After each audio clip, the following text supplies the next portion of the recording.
on est entêté. Oh yeah! Un peu sauvage, c'est barre. On fait ce qu'on veut, notre corps, on est faf, faf, faf, faf, faf, faf, faf, faf, faf, faf, faf, faf, faf, farouche. Approche-toi pas. Salut les farouches, je m'appelle Corinne Laperrière et j'utilise le pronom elle. Et moi, c'est Emna Achour et j'utilise aussi le pronom elle. Et nous sommes vos animatrices du podcast Farouche et nous sommes encore dans les épisodes estivaux de Farouche dans le merveilleux espace Coworking 24/7 qui est La Halte 24/7. la Halte 24/7, oui bien sûr, et c'est Pivot qui nous permet d'être ici et d'avoir l'équipement. Donc Pivot, le média indépendant, notre média préf. Notre média préf, le seul qui nous donne pas envie de nous crever les yeux avec des stylos bics quand il parle de la Palestine. Voilà. Oui, et aujourd'hui, on est avec Chantal Poulain. Salut! Allô, Chantal! Allô. Merci d'être là. Chantal, t'es militante pour le collectif Antigone. T'es prof. T'es une candidate. T'as été une candidate pour le parti Rhinocéros contre Steven Guilbeault. Oui. Et t'es ma chum. Oui, depuis T'es ma longtemps chum. déjà. Oui, depuis 2019.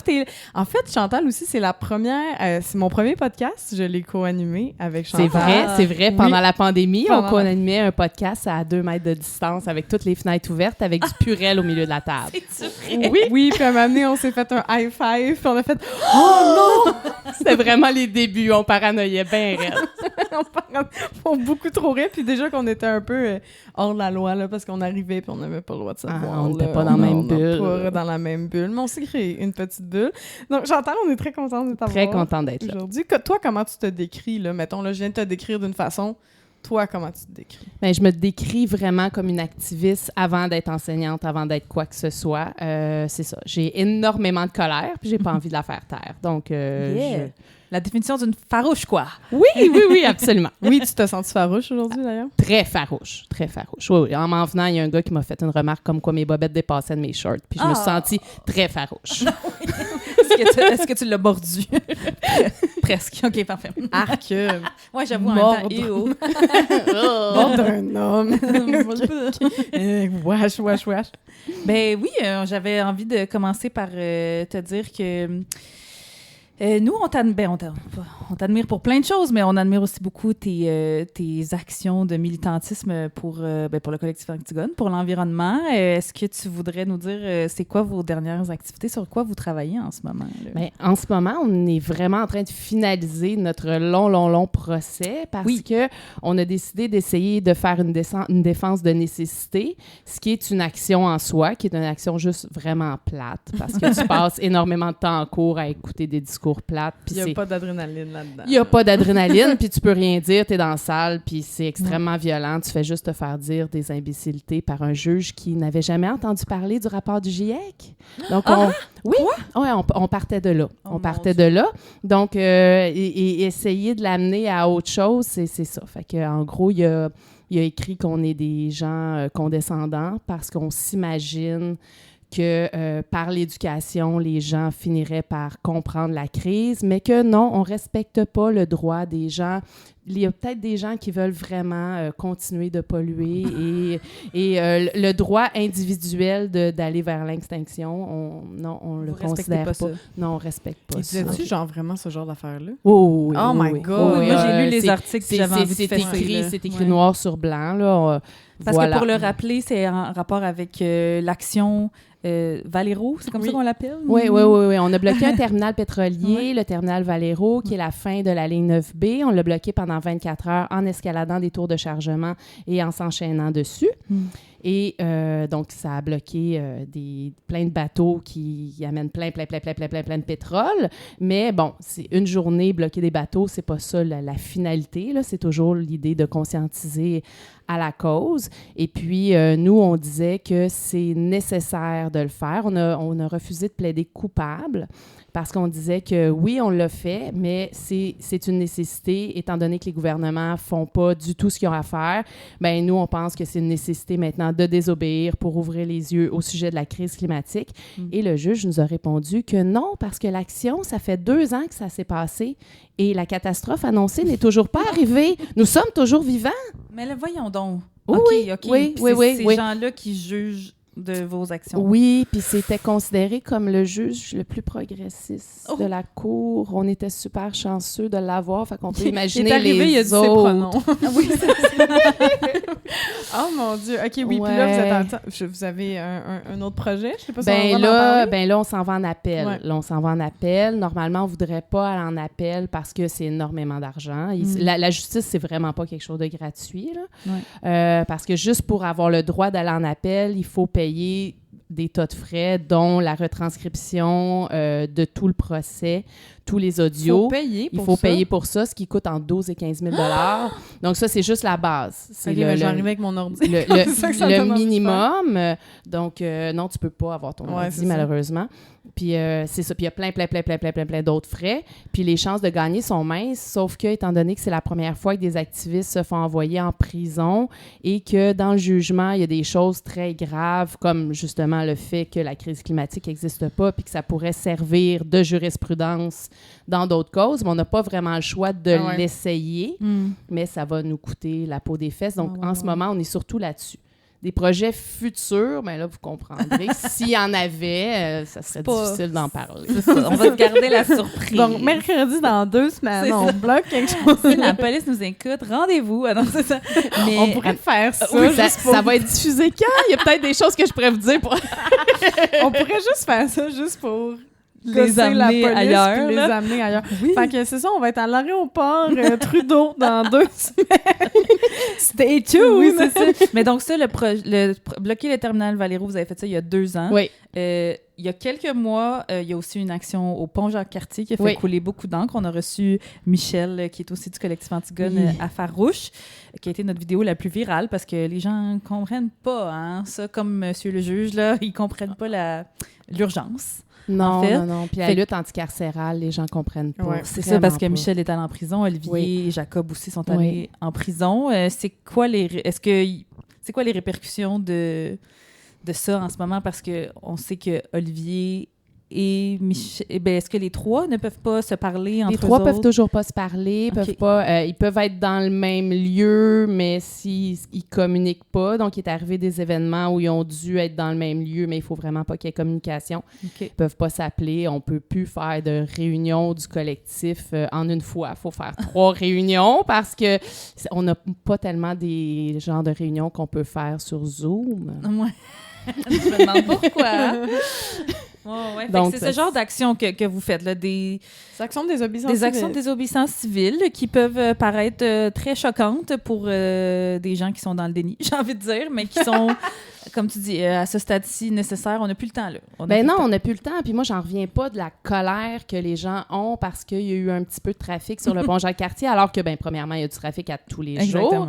Puis ensuite, si on regarde les feux de forêt, si on regarde les inondations complètement folles au Texas, je pense que là, les gens qui sont rendus à 100 quelques morts, là, Ouais. les inondations au Texas, puis ils cherchent encore 160 personnes. Donc, ça va augmenter énormément. Je pense qu'il y en a beaucoup qui ont raté leur rendez-vous chez le dentiste ce Oui, jour-là. c'est ça. Eh oui, mais C'est même, ça, la je pense. même la tempête des billes, là, j'en avais parlé aussi à Farouche, là, mais la tempête des billes qui avait eu des inondations, je pense que c'est en août dernier. Je veux dire, la 40 était bloquée. Il y avait carrément il y avait plein d'autoroutes qui étaient bloquées. Cette journée-là aussi, il y a probablement eu des annulations de rendez-vous médicaux. Puis là, tiens, les journalistes n'en parlent pas de ces rendez-vous-là médicaux qui sont bloqués à cause de la crise climatique, mais oh mon Dieu, qu'on l'a su qu'il y avait 623 rendez-vous manqués au CHUM. Oui, ça a été vraiment beau. Puis quand moi, j'ai monté le pont, il y a eu une grosse affaire parce qu'il disait qu'il y avait une femme qui avait manqué un rendez-vous super important Ouais. pour sa chimio. On l'a cherchée, cette femme-là. On l'a vraiment cherchée. On l'a jamais trouvée. Ah Elle ouais. n'existe pas. C'est... Eh oui. Puis il faut savoir, c'est ça. Moi, j'ai rencontré Chantal en 2019, après qu'elle ait monté le pont, puis j'étais genre, oh my God, je m'avais rencontré les gens qui ont monté le pont. J'étais comme, moi, c'est ça, mon starstruck, c'est pas rencontrer une vedette. C'est genre, oh mon Dieu, je rencontre quelqu'un qui a fait de quoi de fucking badass. Puis c'était parce que on fallait que je vous forme. Pour tout Oui, le monde en parle. Pour tout le monde en parle. Oui, Ah. c'était un peu stressant. Puis c'était un peu hostile comme entrevue aussi. Là, j'étais un petit peu plus stressée que maintenant. Oui, un peu moins safe. Oui. Ben oui, mais Oui. c'était dans le temps que c'était en direct. Il y avait une madame qui avait interrompu. Oui, l'entrevue. Ah, je me rappelle oui, pas, Oui, mais c'est mon la Dieu. seule fois que c'est arrivé, puis comme il y a un montage à Tout le monde en parle, moi, j'étais juste 100% sûre que comme il y a quelqu'un qui m'a interrompu du public pour m'engueuler, il allait arrêter puis ça au montage. Mais non, au contraire, ça a été leur meilleur bout. Ah, mon Dieu, il faut que j'aille réécouter ça. Oui, la ça femme, elle m'avait dit, si c'était votre mère qui était en train de mourir et qui avait besoin de se rendre à l'hôpital, là, seriez-vous fiers? Hey, c'est tellement de premier degré de pas comprendre le truc global, ça me fascine. Mais en même temps, c'est ça qu'on dit tout le temps, leur vie doit être plus le fun à ces gens-là qui vivent dans le déni. Ça doit être moins anxiogène, j'imagine, je sais pas. Ouais, c'était quelque chose quand même. Puis d'ailleurs, j'étais curieuse de t'entendre là-dessus. Il y a vraiment... Moi, je trouve que de l'excitation... Ben, c'est pas une surprise pour personne, là. Je les connais, les gens du collectif Antigone. Vous êtes mes amis. Il y a vraiment une différence débile là, entre votre action sur le pont puis l'action... Je veux dire, vous n'êtes pas fait arrêter, vous n'êtes pas allé en prison. Ah non, mais c'est exactement la même action. Ouais. Puis on est allé au poste, on est resté 6 heures. Ils nous ont relâchés après avec comme condition garder la paix. OK. That's it. Il n'y avait vraiment rien. En 2019. En 2019, on a passé en cours, on a eu une absolution avec 240 heures de travaux communautaires. C'est quand même le maximum que tu peux donner, ce qui était sévère pour l'époque. Puis il faut dire que cette action-là, elle arrivait 2 semaines après la méga manif où il y a eu Greta Thunberg à Montréal. Là. OK, Fait OK. que, tu sais, on était vraiment dans cette mobilisation-là, Oui. quand même. Oui. Puis 5 ans plus tard, jour pour jour, exactement la même action. 3 personnes emprisonnées, dont Michel, qui n'a pas monté le pont, qui était juste là pour aider la police. Ce qui est, on l'a appris, là, la police, on vous aide. C'est ça, c'est C'est fini. terminé. C'est terminé. Non. Ben, si c'est comme ça qu'ils vous remercient, hein, laissez faire. Voilà. Mais oui, puis là, c'est complètement débile parce que la différence, tu sais, je me rappelle que la différence médiatique, entre autres, là, comme vous avez fait des entrevues, vous étiez quand même assez, j'ai envie de dire, sollicité quand Ouais, même là, par les énormément. par les médias. Ouais. Pendant 3 semaines, j'étais une superstar. Là. J'ai vraiment vécu la vie de star. Je devais refuser des entrevues. J'aurais fait des entrevues 24/7. C'était sans arrêt, ce qui a été chouette parce que j'ai pu refuser tous les cubes radio de ce monde, tu sais. Mais ça n'arrêtait pas. Puis là, non, parce que Fallait ils pas veulent donner, pas. ouais. Faut pas donner la parole aux activistes. C'est vraiment dangereux. Puis non seulement ils sont allés en prison, mais après, les conséquences, les 3 ont un dossier criminel. Ben non, c'est pas vrai. Non, là, je suis en train de mélanger avec Valero. Les 3 ont fait de la prison, puis là, mais c'est ça, pour le procès de Valero, Olivier a même été envoyé à prison à domicile. La répression, elle monte, mais c'est 5 ans, là. C'est hier. La répression, elle monte super vite, puis on le voit dans plein de lieux. Là. J'ai fait une petite manif familiale, je me suis fait tabasser par la police dernièrement. Là.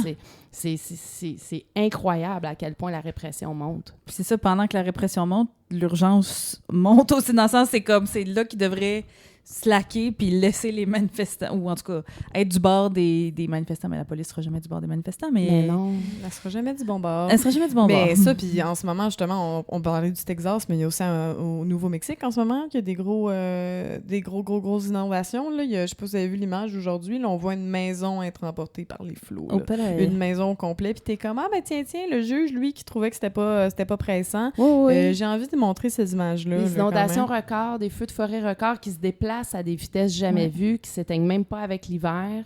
Puis, on voit jamais la mention des changements climatiques, de la crise climatique dans les articles. On n'en voit jamais. Ouais. Jamais. C'est fou. Il y a une cause à ça. On refuse de le dire. C'est vu comme l'événement, la tempête du siècle. Mais la tempête du siècle aux semaines, là. C'est ça. Oui. Elle est Ben oui, arrivée de pour une plus raison. en plus, les médias francophones, là, aucune mention de changement climatique. On en a parlé avec Maïka Sondarji, entre autres. Aucune mention du réchauffement climatique, aucune mention que c'est faite par l'humain. Puis aujourd'hui, je regardais aujourd'hui, on est, pour les gens qui nous écoutent, là, pour vous situer, on est le 9 juillet. Et aujourd'hui, sur The Guardian, je m'en vais lire un article sur les vagues de chaleur qu'il y a eu en Europe, qui ont causé, mon Dieu, déjà 2-3 000 morts qui sont recensés. Puis ça, c'est ceux qu'on connaît. On sait toujours que c'est une minorité des gens qui sont recensés des décès par rapport à la vague de chaleur. Puis là, dans l'article de The Guardian, ça disait que c'était human-related consequences à cause des fossil fuels. Puis j'étais genre... Bravo. Ben oui, mais c'est le seul média que j'ai vu voir ça. Puis C'est fou. C'est fou, là. Radio-Canada, jamais. Non. Pensez-vous que c'est comme avec ce qui se passe en Palestine, puis c'est des ordres d'en haut? Mais des ordres de qui? Des lobbies des compagnies pétrolières? Ben, les lobbies pétrolières, c'est incroyable la quantité de fric qui passe en greenwashing, en lobbying à chaque année pour essayer de faire en sorte qu'on parle pas de la crise, moi, je serais pas étonnée du tout. Tu sais, le Canada, c'est un État pétrolier, là. Ouais. Faut pas l'oublier, là. Tu sais, je pense qu'on oublie vraiment de parler de ça, mais on est un État d'extraction de ressources. On est un des pires États d'extractivisme. On extrait des minéraux, le pétrole, le bois. On n'arrête pas de faire ça. Fait que c'est sûr que c'est pas impossible là, que ça vienne Non, d'en mais haut, là. au dernier procès qu'on a eu, justement, qui a duré 6 jours, et ça a été un enfer un peu pour nous autres parce qu'on avait des experts qui venaient parler de la crise climatique. Fait qu'on est très conscient de ça, mais se le faire rappeler dans tous les derniers chiffres. Puis les vrais chiffres sont pires que ceux du GIEC, là. Ouais. Donc, c'est très violent. Puis les experts, ce qu'ils nous disaient beaucoup, c'est que les lobbies du pétrole, ils rencontrent 5 fois par jour en moyenne les hauts ministres du gouvernement canadien. 5 fois par jour en moyenne. Oui. Donc, est-ce qu'ils rencontrent aussi les médias? Mais bien évidemment. Ils sont extrêmement puissants. Fait que nous autres, après ça, là, on est là en jean puis en T-shirt, puis avec notre pancarte, on essaie de se faire entendre. On se fait taper sa gueule. Il n'y a pas grand-chose, là. Puis c'est nous autres les méchants, au final, mais on les pointe jamais, les méchants. C'est pour ça que ça me fait toujours rire quand on parle, tu sais, qu'on a déjà parlé des conspis, là, puis tu sais, t'es comme, les conspis sont tellement si proches de la réalité, de comme, oui, il y a... Les merdias. Il y en a des complots, oui, il y en a des plein. complots, il y a une élite mondiale qui se rassemble dans des endroits secrets pour parler, pour de comment détruire l'humanité, comme Il y a de la propagande, il y a Ouais, des tout ça. discours qui sont contrôlés, machin. Oui, mais... C'est ça, pas avec c'est- des puces dans le front, mais comme on n'est pas loin. On Ouais. n'est pas loin. Mais les- tu sais, mettons, Alexandre Shields, Oui. Ouais. lui, tu sais, mettons, des fois, je lis ses articles, c'est dans la presse, Le Devoir. Le Devoir. Le Le Devoir. Devoir. Je les lis, ses articles, puis je suis comme... Ah, OK, ça brasse, mais je suis contente qu'il laisse publier ça, mais ça fait jamais de vague, jamais. Non. Puis je suis étonnée qu'on le laisse, lui, écrire ça, parce que c'est comme... Il pourrait avoir une, je sais pas... une escalade, je sais pas, un crescendo, mais parce que c'est soit zéro, soit on laisse Alexandre Shields dire qu'on va se voir dans un mur puis arrangez-vous la gang parce que ça va mal en esti. Mais on dirait qu'il n'y a pas de... On va expliquer, je sais pas, c'est les lobbies. I guess les lobbies sont super puissants, mais ils n'ont pas atteint le devoir, peut-être. Sûrement. Puis sur les réseaux, on se fait dire constamment, mais vous êtes alarmistes, arrêtez d'être alarmistes comme ça, vous réussirez pas à convaincre les climato-sceptiques. Mais ça n'a jamais été ça l'objectif, mais non. là. Les climato-sceptiques, on les laisse aller, on les écoute pas. Non, c'est ça. C'est terminé, c'est peine perdue. Mais oui, on est alarmistes parce que ça fait 70 ans qu'il y a des C'est gens une urgence, qui ouais. sonnent l'alerte. Puis là, c'est la fin du monde, gang. Là. Il faut se réveiller là. Non, oui, c'est comme s'il y a le feu chez vous, t'es-tu fâché contre l'alarme qui est en train de te dire de sortir? Ouais, puis tu Ben lui non. dis, hey, crie moins fort. Plus tu cries fort de même, ça me tente pas, là. Ouais, en tout cas, si tu criais pas si fort, là, peut-être que j'évacuerais, mais là, moi, ça me tente. Ouais. Ça fait combien de temps que tu milites pour l'environnement, Chantal? Je pense que ça fait une 20aine d'années. OK, Ouais. quand même. Puis, tu sais, il y a 20 ans, t'étais peut-être vous étiez des précurseurs, peut-être, à l'époque où est-ce que, dans la vie de tous les jours, on parlait pas de ça, puis ça semblait si lointain. Est-ce que tu vois quand même Ça la semblait différence? pas lointain Non? quand même. La cause a changé. On avait Ok. moins cette ambiance de fin du monde-là, mais les gens étaient très conscients. Puis j'ai l'impression qu'on en parlait plus. Ou c'était-tu la couche d'ozone à l'époque? C'était ça. Oui, mais ça, c'est plus quand j'étais au primaire. là. Ok. C'est encore plus loin que ça. Puis là, Chantal, faut le dire, Chantal, t'as un petit tatou de recyclage qui me fait beaucoup rire. Oui, Fait que ben oui, je peux le montrer. t'es bien la preuve que Ça a évolué. le discours climatique a changé. Oui, mais c'est ça. C'est mon tatou le plus mal compris. J'étais en dépression, puis je me suis levée un matin, puis je me suis dit non, c'est pas vrai, je me suiciderai pas, je vais me lever, je suis recyclable jusqu'à l'éternité. Oh! Je peux me recycler moi-même, puis je peux me relever. Puis c'était ça ma signification. Ça n'a jamais été que je tripe sur le recyclage. Puis je me le fais tellement dire souvent comme ouais, toi tu tripais sur le recyclage. Fait que je pense à me faire tatouer un 6 au milieu pour dire que non, je ne suis pas recyclable. Mais ça change un petit peu. Oui, ça change Ouais, la je le sais pas. signification. Fait que les enjeux ont peut-être évolué, ont peut-être changé. C'est ça, quand on était petite, on parlait de la couche d'ozone puis tout ça, mais on dirait que c'était comme la pointe de l'iceberg. Oui, mais on était vraiment consciente qu'il y avait un problème. Puis les activistes n'étaient pas du tout démonisés. Au contraire, c'était un petit peu des super-héros. C'est vrai, c'était comme cool à l'époque. Hey, Ouais. Steven Guilbeault a monté Ouais, l'océan, Oui, là, puis c'était bien vu d'être un militant pour l'environnement. Puis là, ils ont vraiment réussi à faire en sorte qu'on est rendu des éco-terroristes, on est rendu des fous raides.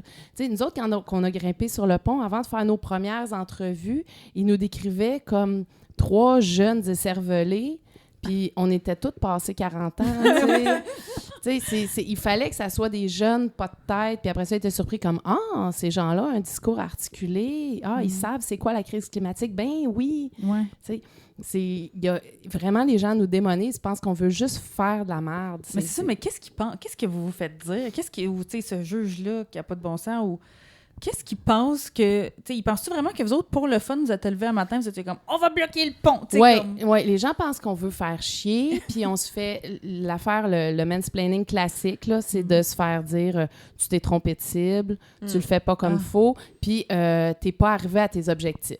Tu as complètement passé à côté de ton objectif. Mais il n'y a jamais un d'autre qui m'a demandé c'était quoi ton objectif? Ouais.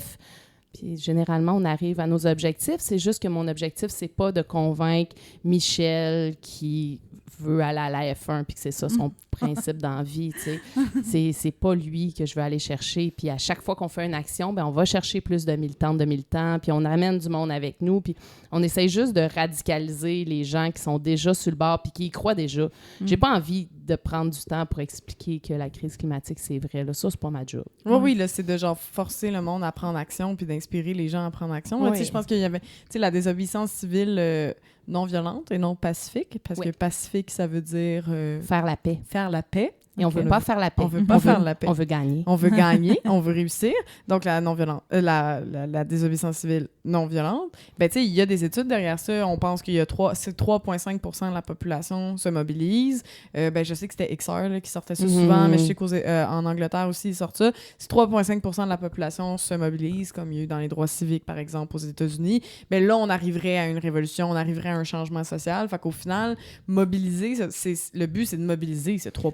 Le but, c'est de mobiliser ces gens-là. Puis, il y a aussi des études, puis on s'est fait expliquer en long, en large pendant le procès. Il y a des études très sérieuses qui démontrent que les grands mouvements sociaux ont avancé à partir du moment où il y a eu de la désobéissance civile ou des actions radicales directes violentes parfois. Parfois, il faut aller jusque-là. Puis, quand il n'y a rien qui bouge, quand l'État est sclérosé, quand l'État ne nous protège plus, bien, il faut qu'il y ait du monde qui se fâche. Puis il faut qu'il y ait des gens qui soient réprimés. On le sait. On va subir la répression. Là, ça augmente, mais il y a des gens qui sont prêts à faire ça. Puis après, ben, ça place monsieur, madame, tout le monde dans un dilemme de la répression qui se demande « Ah, mais là, c'est quand même une cause juste.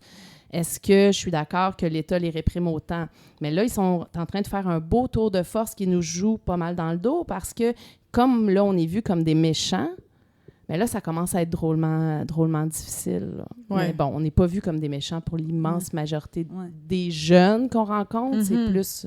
Mais on nageait à contre-courant, pareil. Là, c'est comme, vous avez le vent en face. Là, vous essayez d'avancer puis de faire des...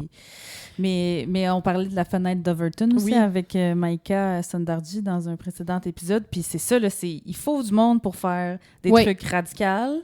Ça va choquer du monde, ça va gosser la droite, mais ça va faire que la majorité ils vont faire comme, OK, ben d'abord, moi qui, je sais pas, appelle mon gouvernement puis il demande de me rendre des comptes, ben ça va être plus normal. Puis ça va être plus dans notre quotidien, peut-être, de faire des plus petites actions. La FIC a bloqué le pont après, puis ça a passé comme de rien. La police a déjà bloqué le pont, là, en 2004, je pense. Là, genre, la police, le SPVM a bloqué le pont pour leurs revendications syndicales.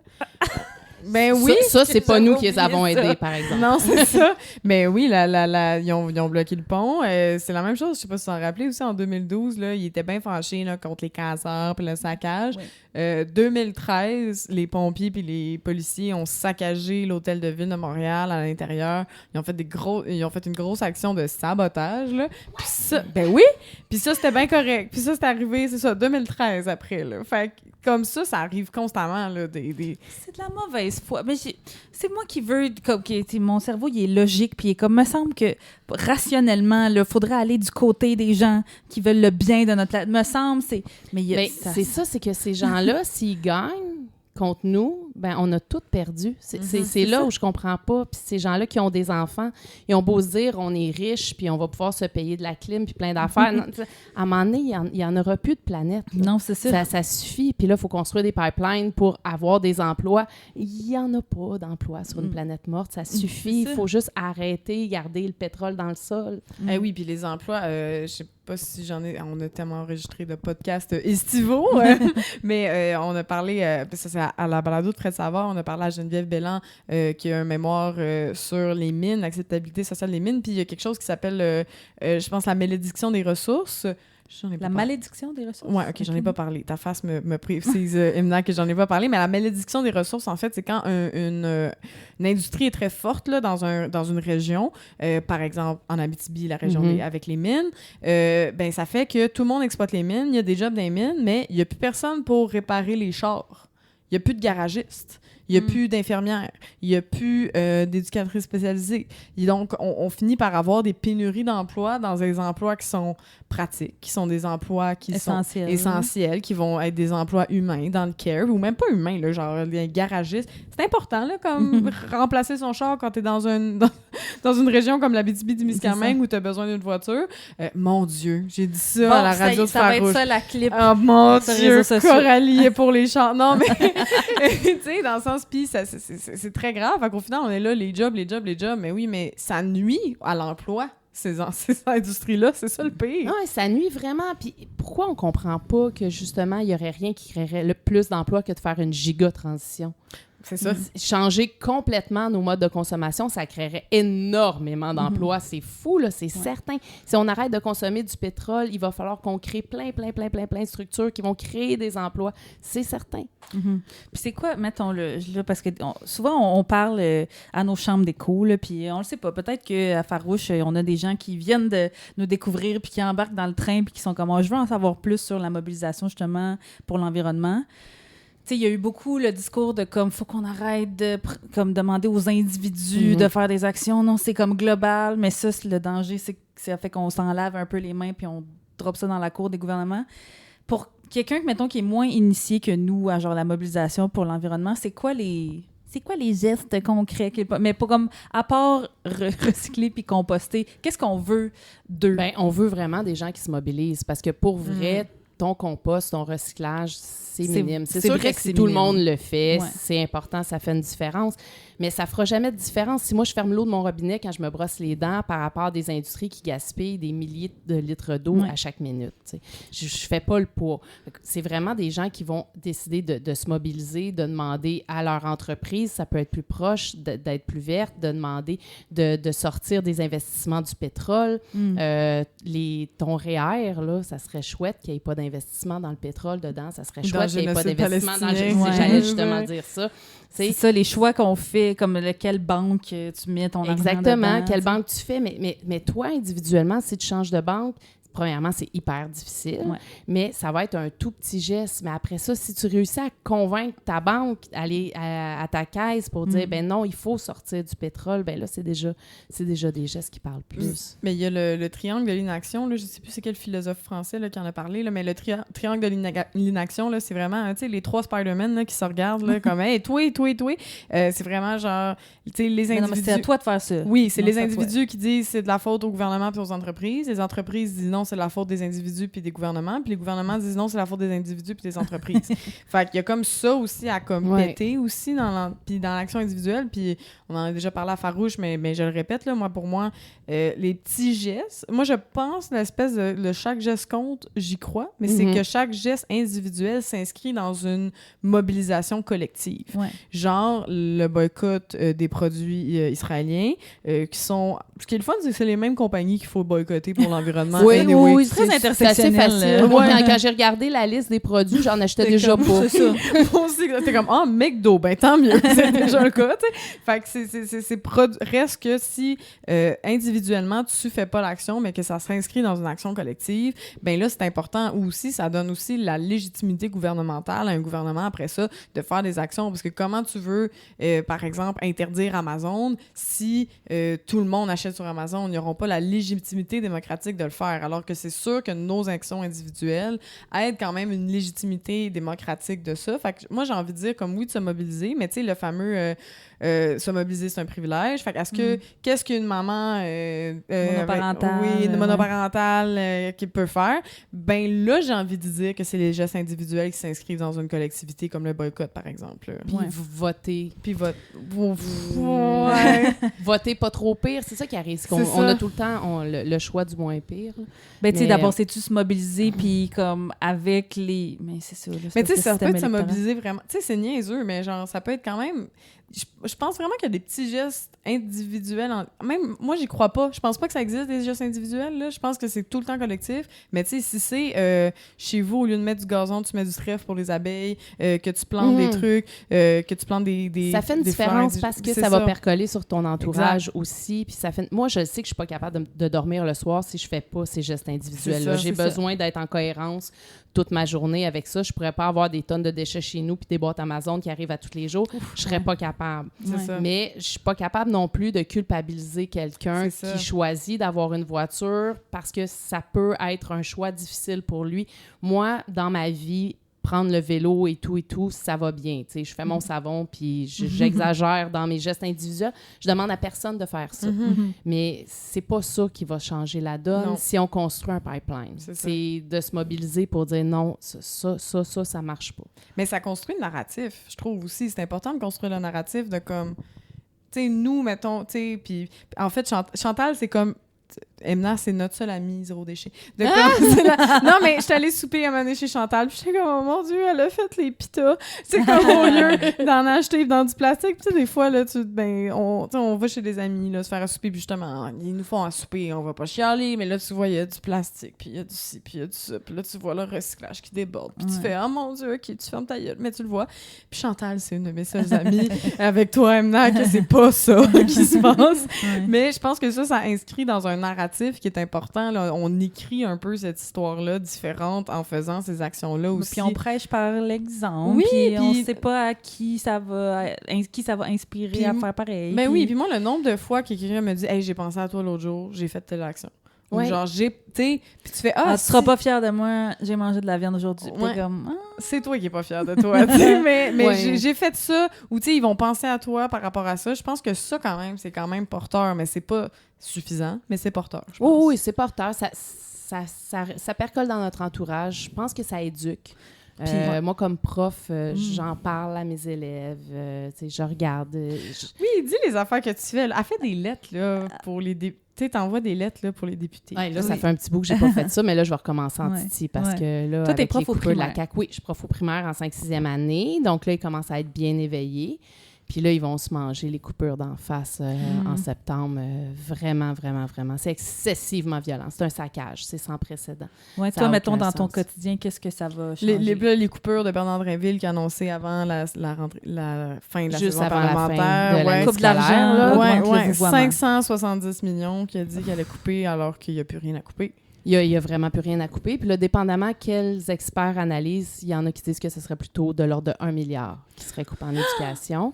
C'est ça que l'éducation fait pas ça. C'est ça, tu sais, le milieu qui était lousse, tu sais. C'est que ça tenait déjà avec de la broche. On avait déjà rien. Ben, littéralement, les plafonds tiennent avec de la broche. Oui, puis j'ai déjà presque pas de livres dans ma bibliothèque. Je suis obligée de faire des ventes un peu partout pour essayer de trouver des livres intéressants.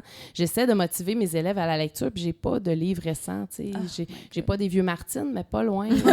Tu sais, j'ai mes vieilles bandes dessinées de quand j'étais petite dans ma bibliothèque. Ça fait dur, là. Puis on n'a pas plus d'argent, puis là, on va avoir de moins en moins de services, évidemment, pour les élèves les plus en difficulté. Fait que ça fait souffrir les élèves en difficulté, mais les 2 TES qui ont été coupés à mon école, c'est pas juste les élèves en difficulté qui vont en souffrir, c'est toutes les autres. Parce que moi, quand je vais appeler pour dire, là, j'en ai un qui est en train de lancer des chaises, puis qu'il n'y a personne qui va venir, bien, je ne peux pas enseigner. Puis c'est tous ces autres élèves-là qui perdent le goût d'aller à l'école aussi. Puis là, mes élèves de 6e année qui sont en échec, parce qu'il y en a toujours, pour diverses raisons, c'est pas nécessairement parce qu'ils ne sont pas bons. Il y en a beaucoup qui viennent juste d'arriver, qui viennent d'arriver de classe de francisation, qui sont coupés à 75% l'année prochaine. qui arrivent dans ma classe ne sont pas capables d'avoir la note de passage. C'est bien normal, ils viennent d'apprendre. Donc, normalement, l'année d'après, ils sont placés en secondaire 1 en classe d'appui. Et là, j'ai appris que tous mes élèves que j'avais référés en classe d'appui ne le seront pas. C'est coupé, ils vont être au régulier. Donc, on les envoie directement en échec. Ils réussiront C'est pas. ça, là, c'est les envoyer à l'abattoir. Là, Oui, mais maintenant, ils vont vous voyez, les professeurs, fait que ça va bien aller. Ils n'utiliseront pas leur téléphone. Oh, C'est mon Dieu. cette micro-gestion-là de vouloir dire comment tu vas t'adresser au prof, que c'est pas le prof qui choisit comment l'élève s'adresse à lui, puis pas de téléphone. Cette micro-gestion-là, c'est juste la preuve qu'ils comprennent rien. Ils comprennent rien. Il y en a plein de trucs super importants en éducation à régler. Pas ça. Vraiment pas ça. Non, c'est Moi, ça. il est capable de m'envoyer chier en vous voyant, là. Puis mes élèves qui arrivent, qui parlent à peine français, ils ont de la difficulté à conjuguer. C'est ça. C'est vraiment pas ça. L'enjeu. Puis, tu sais, il va-tu avoir de la police du vouvoiement? Ben T'sais, non, c'est comme- c'est des trucs qui sont impossibles à vérifier. Comment tu veux vérifier qu'il n'y a pas de téléphone sur le territoire de l'école? Puis il y a plein de très bonnes raisons d'utiliser, pas au primaire, mais au secondaire, d'utiliser le téléphone en classe. Parce qu'on n'a pas une scène. Fait que les élèves n'ont pas d'ordi. Donc, c'est vraiment pratique pour certains profs de dire, ben vous pouvez utiliser votre téléphone pour faire une recherche. Le prof d'art plastique de dire, ben vous pouvez regarder des photos. Si on avait accès à des ordis et des salles multimédia, il n'y aurait pas besoin de faire ça. Mais là, c'est vraiment pratique. Là, ils n'ont plus le droit. C'est quoi ce délire-là? Oui, puis alors ça, on sait qu'il y a quand même beaucoup de jeunes que... C'est aussi fou que, en fait, après ça, tu regardes des vidéos de l'Assemblée nationale, puis les ministres sont tous sur leur Ils sont selle. tous sur leur selle. Bernard Drinville, quand il a chanté sa toune poche des Cowboys fringants puis qu'il a humilié tout le monde, là, il regardait les paroles sur son téléphone. Ouais, là. Ben oui, puis au lieu d'avoir une conversation plus large sur les cellulaires, là, tu sais, qu'on pourrait avoir sérieusement, là, de comment tout le monde, on est un peu addict à nos téléphones, qu'est-ce qu'on fait avec ça, ou rendre des responsables les compagnies qui font qu'on est accro à nos cellulaires. Ça, il n'y a aucune conséquence pour des Facebook, Snapchat, TikTok et compagnie de rendre leur algorithme ultra addictif. On s'entend, là, c'est l'équivalent de mettre de la nicotine dans les cigarettes, là, ce qu'ils font, Oui, là. absolument. Fait On est que eux, tous ils ont- accros. C'est ça. Puis eux, ils n'ont aucune conséquence, mais on va aller micro-gérer des comportements des élèves chez eux. C'est ridicule, là. La gestion de classe, c'est la job du prof. Le prof, il est très capable de dire « range ton téléphone », puis si tu le sors encore, tu vas avoir une conséquence. Tous les profs font ça tout le temps. Non seulement ils nous disent quoi faire, mais là, il a même nommé les conséquences qu'on devrait donner. Hein? Oui, ça peut aller jusqu'à l'expulsion. Mais voyons! Oui, on peut donner des travaux communautaires. Oui. Donc, c'est ça la solution. Ils vont couper, mais c'est les élèves qui vont faire des travaux. C'est le fun, hein? On peut donner des travaux communautaires comme conséquence et ça peut aller jusqu'à l'expulsion. Parce que je ne sais pas s'il y a une idée des comportements qu'on a à gérer au quotidien avec le manque de services, mais avant qu'on renvoie un élève parce qu'il a utilisé son cellulaire, là, on a bien d'autres chats à fouetter. C'est loin c'est dans ça. la liste d'un élève qui a des troubles de comportement.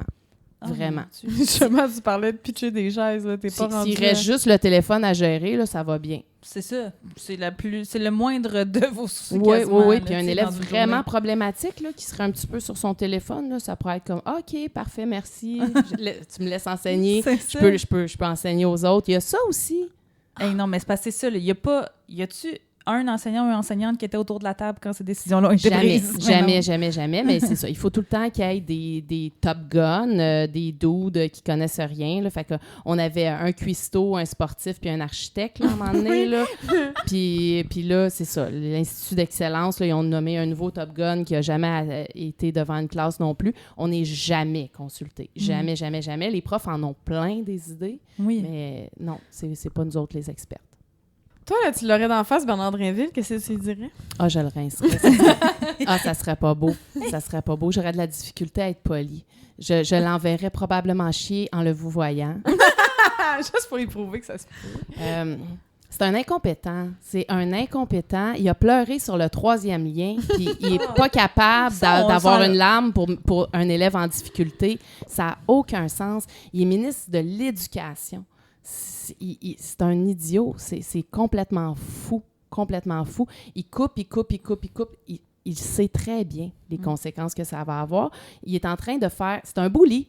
Il est en train de faire payer les jeunes pour les conneries que la CAQ a faites parce qu'ils ont mal géré toutes, parce que la droite aime bien ça dire qu'ils sont bons en gestion du cash, mais non, c'est vraiment des nullités. Ils ont décoté. Ils ont juste envoyé plein de chèques électoraux à tout le monde, ils ont mis ça dans des usines de batterie, des milliards, ils ont vraiment donné du cash partout, puis là, ils se rendent compte que le budget n'arrive pas, fait qu'ils vont chercher ça dans les poches des plus jeunes, des plus défavorisés. Les autres, ils s'en foutent, ils envoient leurs élèves, leurs enfants au privé. C'est vrai, eux autres ne seront pas affectés. Non, ils les envoient tous au privé, c'est pas grave, ça. Ou leurs enfants sont vieux aussi, là. Il y en a plein là-dedans que leurs enfants sont C'est ça, ils s'en collent. Non, c'est une lutte de classe. Au final, on y revient tout le temps, mais c'est vraiment ça. On peut-tu arrêter d'élire des millionnaires, Cybole? Ah oui. Mais c'est vraiment des millionnaires qui se foutent complètement du fait que les jeunes, qui de toute façon arriveront à rien, aient de l'éducation, ils doivent se dire, ça va en prendre des éboueurs, mais pas tant. Pas tant. Non, ça serait le fun qu'il y ait autre chose que ça. C'est ça. Est-ce que lors de la mobilisation des enseignants et enseignantes l'année passée, là, à l'automne, quand il y a eu une grève puis tout ça, est-ce que vous vous doutiez que c'est vers là qu'on s'en allait, les coupures ou tout ça? Vous autres, vous étiez... Jamais. Vous militiez pour autre chose, là. Vous étiez même pas... Non, mais il n'y a personne qui pouvait prévoir ça. C'était impossible. Puis là, en fin d'année, alors que tous les budgets pour l'année prochaine sont faits, alors que les postes ont été signés, que tout est décidé, de se faire dire ça à la fin de l'année. Une fin d'année, là, c'est quelque chose. Les profs, ils partent. Là, le premier mois de vacances, c'est vraiment un premier mois de convalescence. On est brûlés, là. On est vraiment, vraiment, vraiment brûlés. Puis là, les directions sont brûlées, tout le monde est brûlé. Puis là, de nous donner cette bombe-là, il a fallu qu'on fasse des réunions d'urgence pour décider de qu'est-ce qu'on coupe. En plus, il a dit, je vais laisser les équipes écoles trouver des solutions. En plus, il nous donne le fardeau de savoir lequel d'entre nous on va couper. À mon école, on a décidé que non, on va pas le faire, ton exercice. Non. Mange la marde. Oui, j'ai vu les syndicats qui allaient dire on va faire des budgets déficitaires, ça va être ça. Oui, mais ma direction, elle n'a pas le choix. Elle n'a pas le droit, tu sais. Moi, j'ai une direction extraordinaire. Si elle donne un budget déficitaire, bien, c'est sa tête qui saute. Fait qu'elle est obligée, mais nous autres, on a décidé de ne pas participer à tresser la corde avec laquelle il allait nous pendre. Fait que non, je ne vais pas choisir quel service tu vas couper.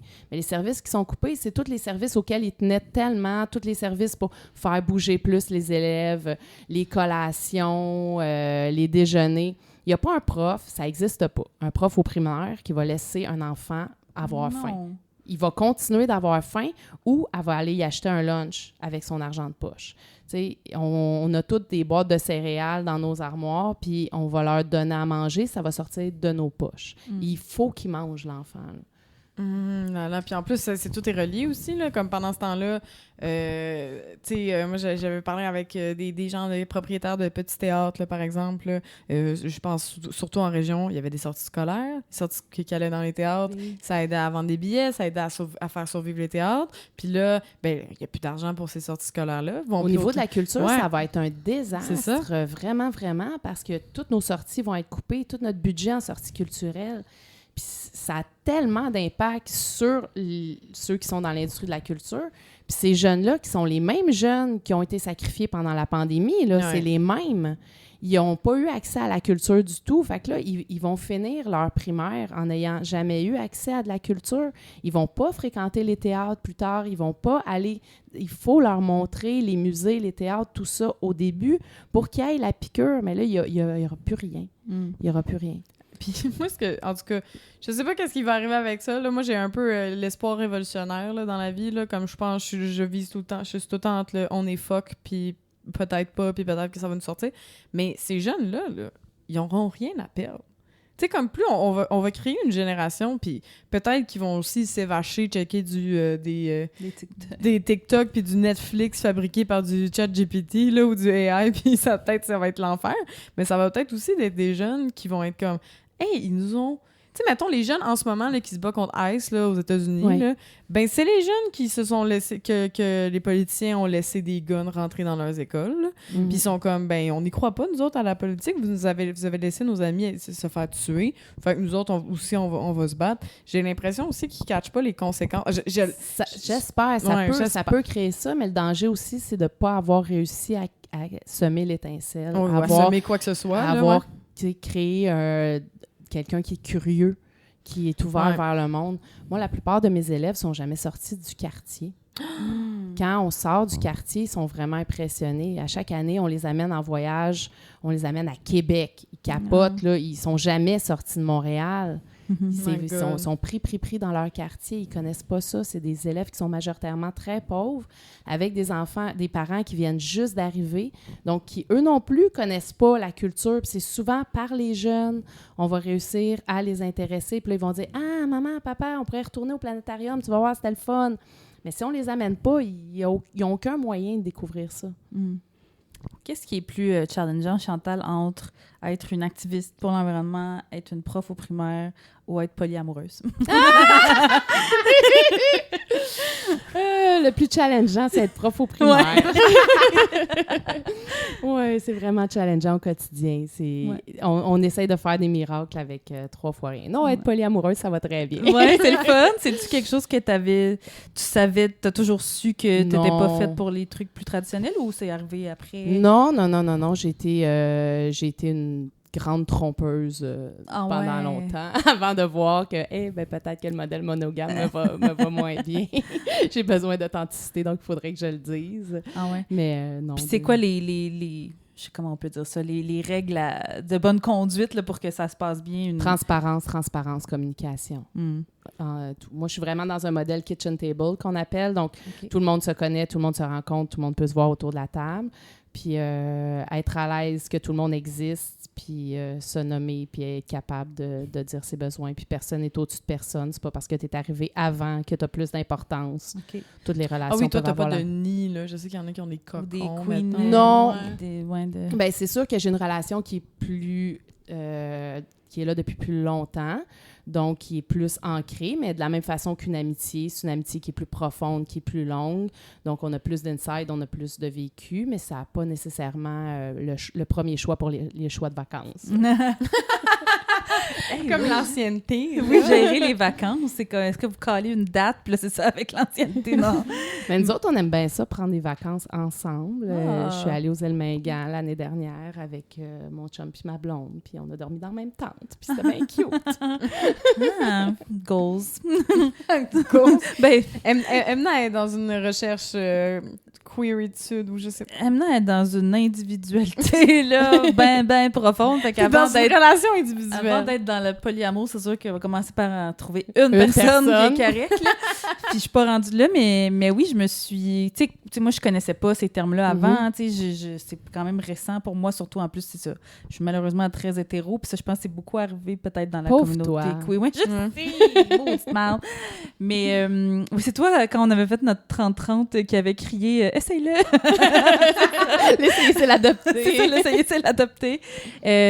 Mais ouais, toi, est-ce que tu as déjà eu ces réflexions-là, Coralie? Mettons, toi qui es dans un couple monogame depuis très longtemps, est-ce que c'est des conversations que vous avez déjà eues? Oui. Ouais? Ouais, ben on est...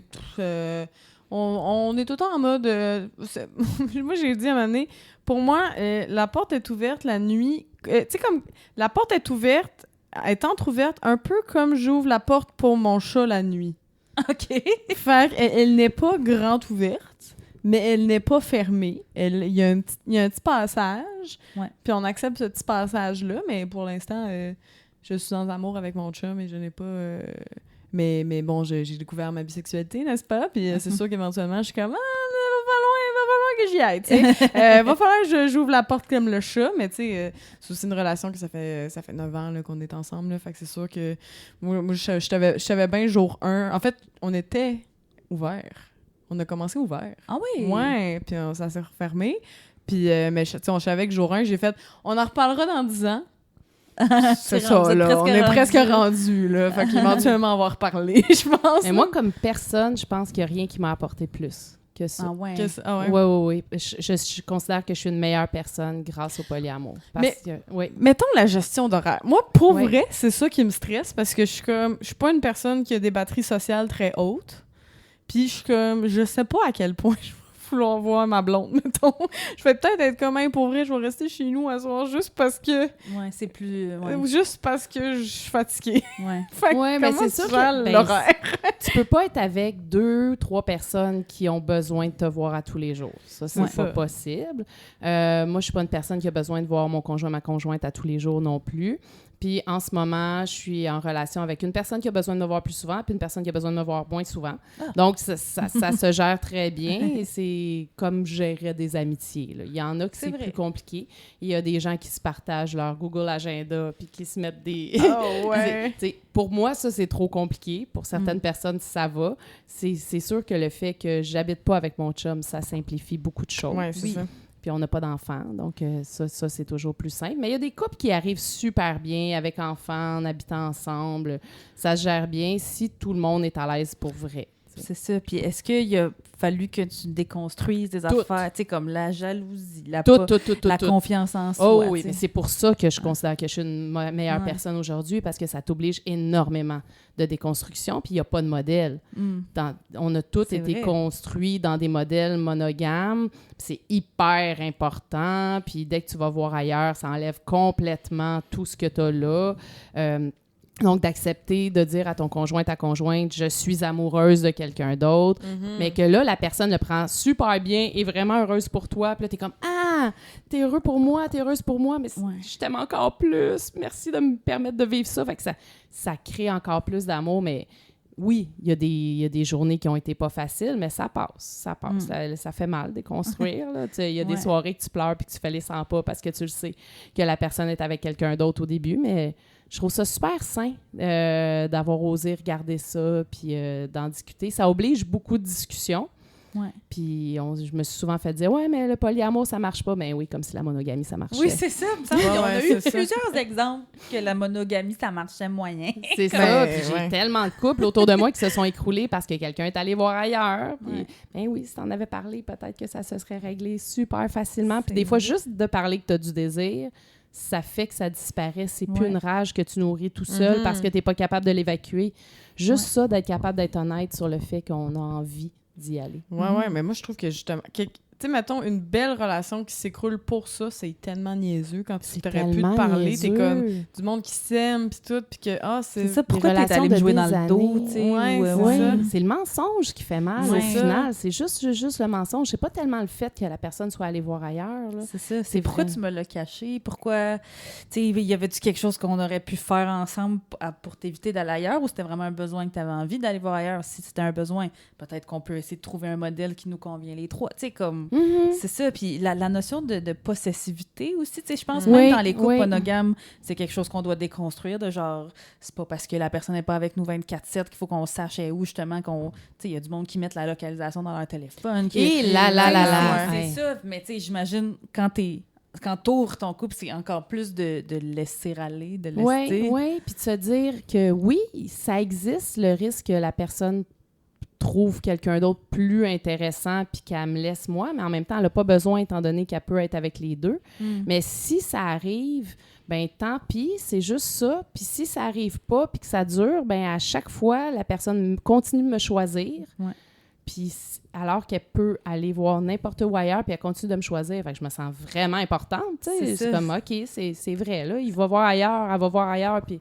Non, c'est pas forcer quelqu'un à être avec toi qui va le faire rester. C'est comme, je reviens avec le chat, mais c'est comme un chat, là, que les gens qui laissent leur chat sortir dehors, puis le chat, il revient pareil. Comme ça va faire la guidoune, là, dans le balcon du voisin. Je l'aime, cet exemple-là. Ben oui, il revient chez vous pareil. Il revient, c'est là, ils sont chez eux. Mais c'est ça.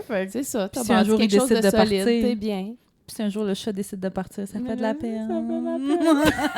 Ouais, mais ça, c'est souvent quelqu'un qui a décidé de le prendre chez eux puis de fermer la porte. Ah oui, c'est ça. Fait que là, c'est pas exactement la même chose que le polyamour. Ouais, c'est pas pareil. Là, c'est de la possessivité aussi, là. C'est ça qu'on essaie d'éviter, là, quand même. Toi, Chantal, bon, on pose cette question-là à toutes nos invités estivales. Alors, la question Belle et Rebelle. Belle et Rebelle, c'est une boutique sur la rue Saint-Hubert qui est notre commanditaire. On les aime beaucoup. Code promo Farouche 15 si vous voulez faire votre magasinage pour 15 % de rabais. C'est des produits locaux. Oui, des produits locaux ou des produits, en tout cas, faits avec le souci de la planète. Et une équipe, surtout, 100% féminine. Oh, wow! Ça, on aime beaucoup ça. Fait qu'on s'est dit, on va poser la question Belle et Rebelle qui est, toi, Chantal, mettons, dans ton quotidien, dans ton travail, dans ta vie personnelle, est-ce que tu appliques la notion de décentrer les hommes et d'encourager les femmes? Tu sais, il y en a qui vont dire, tu sais, on a une invitée qui nous a dit, moi, je peux plus lire un roman écrit par un homme. J'essaye de que m'instruire avec des femmes, par exemple. Toi, y a-t-il quelque chose dans ce style-là? Mais je peux plus m'impliquer. Ben, en activiste, il y a beaucoup d'hommes, là, vraiment beaucoup d'hommes. Je travaille dans un milieu de femmes, mais mon activiste, c'est plus un milieu d'hommes. Je peux pas m'impliquer dans un groupe où il n'y a pas une majorité de femmes. Ah ouais. Il faut qu'il y ait une majorité de femmes. Absolument, absolument. Puis dernièrement, j'ai commencé à m'impliquer dans des groupes où il n'y a aucun homme cis. Et c'est fantastique. Les réunions se passent tellement bien, c'est simple. Pour vrai, c'est extraordinaire. C'est vraiment bien, je pense. Oui. C'est vraiment bien. On devrait payer une thérapie à tous les hommes cis en bas âge, puis ça réglerait tous nos problèmes. C'est vraiment ça, il est là le problème. Parce que si on se rend à vouloir créer ces espaces-là, ou en tout cas, c'est parce que le neutre avant, c'était l'inverse. C'était majoritairement des hommes ou que des hommes, ou la culture, c'est juste faite par les hommes, le théâtre, la philosophie. Tu sais, c'est quand même une réaction aussi, puis on n'est pas une nouille, on le sait c'est quoi quand il y a juste des hommes partout, puis on n'aime pas ça. Fait qu'on voulait essayer quelque chose, puis l'essayer, c'est l'adopter, j'ai envie de dire. Tu sais, nous, même, tu sais, avec Coralie, tu sais, des fois, on pense à comme où est-ce qu'on va amener notre podcast, puis Farouche, puis tu sais, on va-tu embaucher des techniciennes pour nous aider, puis tout ça. Puis récemment, je dis à Coralie, je vais pas travailler avec des messieurs. Octave, qui nous écoute en ce moment et qui fait notre montage, on l'aime. C'est le chum de Coralie aussi. Fait que j'ai envie de vous dire, j'ai pas ma belle choix, mais je l'aime. Je l'aurais aimé de toute façon. Mais un monsieur que je connais pas, qui va arriver que je vais devoir dealer avec au quotidien pour mon travail, ma dure labeur, non. Mais c'est que les chances que ça se passe bien existent, mais sont minces. Oui. Si on y va par référence puis par expérience, ça marche pas super les bien. hommes cis hétéros, ils sont problématiques pour la grande majorité. Tu sais, not all cis men hétéros, pas une maudite gang. Oui, c'est ça. Pas une maudite gang. Mais tu sais, nous, c'est ça. Tu sais, Farouche, là, vous nous écoutez puis vous nous suivez puis on est contente que vous soyez là avec nous. Là, c'est comme le 8e modèle de Farouche que vous entendez parce qu'on a essayé dans un premier lieu. Là, le premier épisode de Farouche, on vous rappelle qu'il y avait du stand-up avant. Tu sais, c'est comme on est rendu ailleurs. Tu sais, qu'il n'y avait pas de bulletin... non, il y avait un bulletin de nouvelles, mais il y avait... Nos invités arrivaient avec des chroniques. Ouais, c'était... En tout cas, on a essayé ça. Après ça, on a essayé dans un premier lieu. Ça a chié parce qu'il y a un monsieur qui était pas tête. Après ça, on est allé dans un deuxième lieu. Ça a chié parce qu'un monsieur était pas tête. Après ça, un troisième lieu. Ça a chié parce qu'il y avait des messieurs qui étaient pas tête. Là, à un moment donné, le dénominateur commun, c'est que les messieurs sont pas tête, la gang. Fait que... On essaye, là. On essaye des affaires. On est un peu plus indépendante, là, dans ces épisodes estivaux-là. Ça cause... ça amène des défis aussi. Ah oui, Coralie a des écouteurs sur sa tête depuis le début parce qu'elle gère la technique. Oui, puis on est stressé à l'idée que notre ordi plante parce qu'on enregistre tout avec nos ordis puis nos téléphones personnels. Mais on essaye de quoi pour pas dépendre d'un homme cis hétéro. C'était la morale, j'adorais ça. Et on va continuer avec toi, Chantal, pour une prolongation après l'épisode. Et vite de même, j'ai envie de teaser le monde, mais je pense qu'on va parler de Québec solidaire. Oui! Parce que Chantal a déjà été au sein de Comité. Mais tu sais, on veut pas trop avancer, mais juste pour que vous donniez le contexte. Ben non, ils vont devoir aller s'abonner à patreon.com/farouche pour entendre la merveilleuse prolongation qu'on leur réserve. Merci Chantal. Ça fait tellement plaisir. Merci à vous. Merci à Pivot pour le prêt des locaux et d'équipements. Merci à la Halte 24/7 pour l'accueil. Merci à Belle et Rebelle pour leur soutien indéfectible. On rappelle, Farouche 15 pour votre magasinage en ligne et votre magasinage sur place à la Plaza Saint-Hubert. Oui, patreon.com/farouche pour vous abonner à n'importe quel palier. Et peu importe le palier, vous aurez droit aux épisodes de Juicy de prolongation. Fait qu'allez allez regarder ça. Il nous reste encore quelques épisodes à enregistrer, à parler de Farouche autour de vous. On tripe à faire ces épisodes-là. On tripe à vous faire découvrir des invités aussi farouches que nous. Puis n'hésitez pas à nous laisser aussi des petits 5 étoiles sur les plateformes de balado. Ça nous aide bien gros. Puis merci à toi, Nash. Merci à toi, Coralie Lapierrière. Bye les Farouches!